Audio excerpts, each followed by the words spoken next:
सर्वेभ्यो नमो नमः। बच्चों, आज आप पढ़ेंगे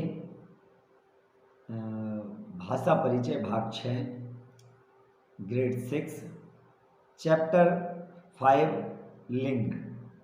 अभी लास्ट वीडियो में आपने चैप्टर 4 पढ़ा था संज्ञा। अब आप पढ़ेंगे चैप्टर 5 लिंग। देखिए, पढ़िए और समझिए।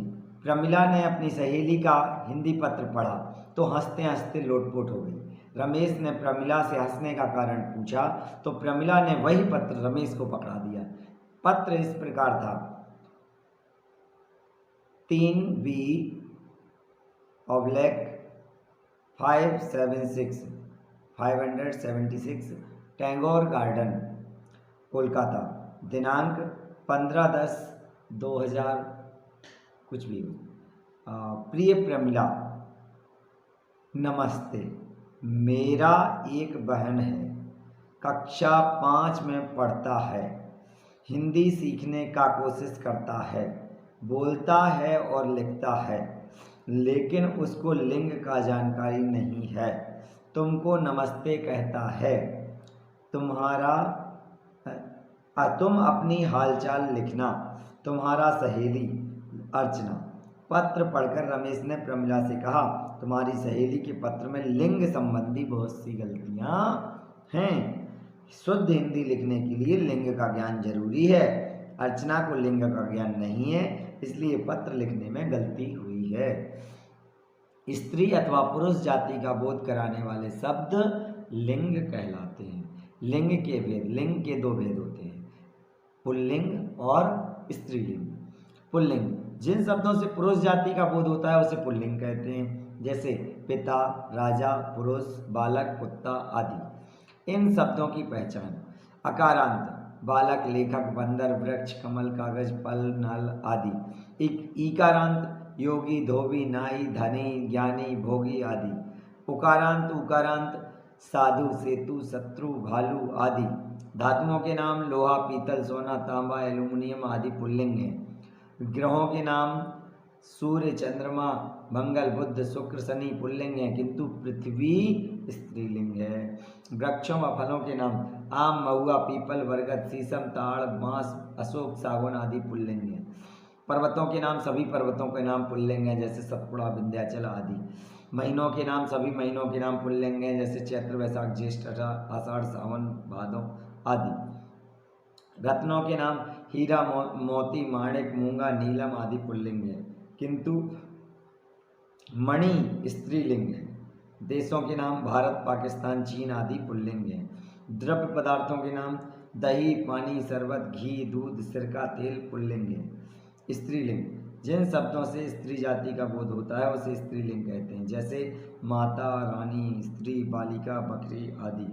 स्त्रीलिंग शब्दों की पहचान: जिन संज्ञाओं के अंत में आ, ई, उ जुड़े रहते हैं वे प्रायः स्त्रीलिंग मानी जाती हैं, जैसे आकारांत अर्चना, अमिता, कविता, वनिता आदि। इकारांत रिद्धि, सिद्धि, रुचि, नीति, रीति आदि। ईकारांत नदी, बकरी, टोपी, धोती, चलनी, रोटी आदि। उकारांत धैनु, मृत्यु, ऋतु, वायु, वस्तु आदि। या पर समाप्त होने वाली संज्ञाएं स्त्रीलिंग होती, जैसे खटिया, मचिया, डिबिया, पुड़िया आदि। नदियों के नाम गंगा, यमुना, कावेरी आदि। नक्षत्रों के नाम अश्विनी, रोहिणी, कृतिका आदि। तिथियों के नाम प्रथमा, द्विज, तीज आदि। भाषाओं के नाम हिंदी, गुजराती, तमिल आदि। भोजनों के नाम रोटी, दाल, चावल, खिचड़ी,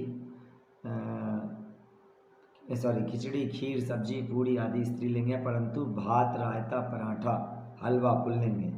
नीचे दिए पुल्लिंग शब्दों के स्त्रीलिंग रूप पढ़िए। पुल्लिंग पुरुष, स्त्रीलिंग स्त्री, नर, नारी, वर, वधू। नेक्स्ट, विशेष संस्कृत भाषा में निर्जीव वस्तुओं को नपुंसक लिंग कहा जाता है, लेकिन हिंदी में निर्जीव वस्तुओं को भी पुल्लिंग अथवा स्त्रीलिंग माना जाता है। दोनों प्रकार के उदाहरण दिए गए हैं। संस्कृत का जो शायद एग्जाम्पल दिया गया है, संस्कृत भाषा में निर्जीव वस्तुओं को नपुंसक लिंग कहा जाता है, ऐसा मैंने जहाँ तक पढ़ा है नहीं है। संस्कृत भाषा में चेयर कुर्सी को आसंदह कहा जाता है। क्या कहा जाता है? आसंदह। निर्जीव वस्तु है, आसंदह पुल्लिंग शब्द है। तो ऐसा नहीं है कि संस्कृत में निर्जीव वस्तुओं को, हाँ इंग्लिश में कहा जाता है जिसे आप नॉन लिविंग थिंग्स कहते हैं। नॉन लिविंग थिंग्स मतलब वो नपुंसक लिंग में गिना जाता है, लेकिन संस्कृत में ऐसा नहीं। दोनों के प्रकार के उदाहरण नीचे दिए गए हैं। निर्जीव वस्तुओं के लिंग: उपहार स्त्रीलिंग भेंट, पुल्लिंग ग्रंथ स्त्रीलिंग पुस्तक, पुल्लिंग पत्र स्त्रीलिंग चिट्ठी।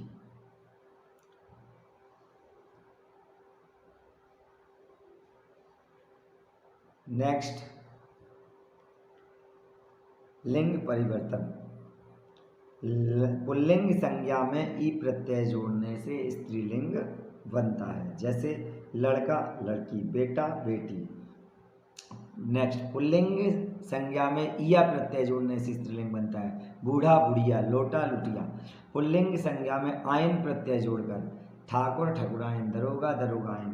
कुछ अकारांत पुल्लिंग संज्ञा में नी प्रत्यय लगाकर, जैसे मोर मोरनी, हंस हंसनी।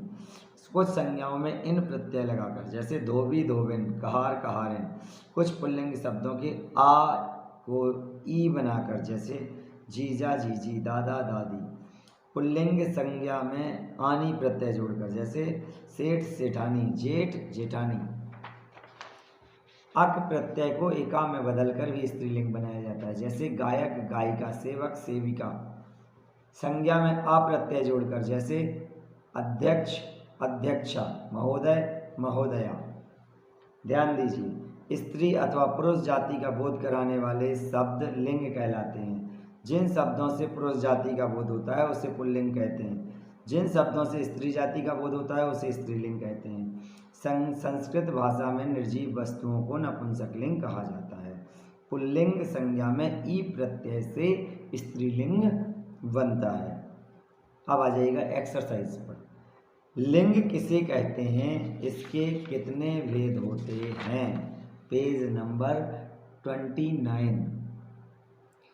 स्त्री अथवा पुरुष जाति का बोध कराने वाले शब्द लिंग कहलाते हैं। पेज नंबर 29 फर्स्ट लाइन, स्त्री अथवा पुरुष जाति का बोध कराने वाले शब्द लिंग कहलाते हैं। इसके लिंग के दो भेद होते हैं, पुल्लिंग स्त्रीलिंग। डायग्राम दिया गया है, ये पूरा लिखना है आपको, डेफिनेशन भी लिखनी है। और आप ऐसा लिख सकते हैं कि लिंग के दो भेद होते हैं।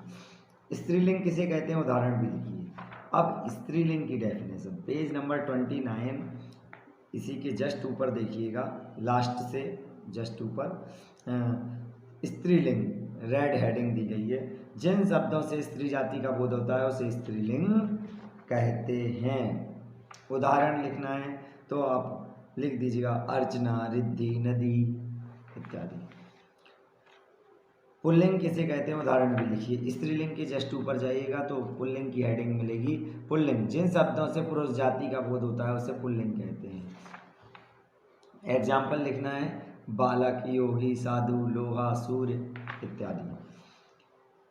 स्त्रीलिंग एवं पुल्लिंग में अंतर बताइए। दोनों की डेफिनेशन लिखना है, मैंने अभी आपको अलग अलग लिखवाएंगे। अब आपको दोनों की डेफिनेशन एक के आंसर में ही लिखनी है। स्त्री जाति का बोध कराने वाले शब्दों को स्त्रीलिंग, पुल्लिंग पुरुष जाति का बोध कराने वाले शब्दों को पुल्लिंग कहा जाता है। दोनों की डेफिनेशन लिखते हैं। निर्जीव वस्तुओं के पुल्लिंग एवं स्त्रीलिंग शब्दों के कुछ उदाहरण तो देखिएगा आप, पेज नंबर 30। निर्जीव वस्तुओं के लिंग, वस्तुएं दी गई हैं, आपको कुछ उदाहरण लिखने, दो उदाहरण लिख सकते हैं। उपहार ग्रंथ, उपहार भेंट, ग्रंथ पुस्तक। और पूछा गया है पुल्लिंग स्त्रीलिंग। पुल्लिंग और स्त्रीलिंग के एग्जाम्पल ऊपर भी लिखे हैं, वही एग्जाम्पल आप नीचे लिख सकते हैं। रिक्त स्थानों की पूर्ति कीजिए। Second question, third question, fourth question and fifth question ये आपको वर्कशीट में दिए जाएंगे। आपको वर्कशीट में ये कंप्लीट करनी है, बुक से चैप्टर से देख करके। चैप्टर में आपको सर्च करना है और ये वर्कशीट आपको कंप्लीट करनी है। धन्यवाद।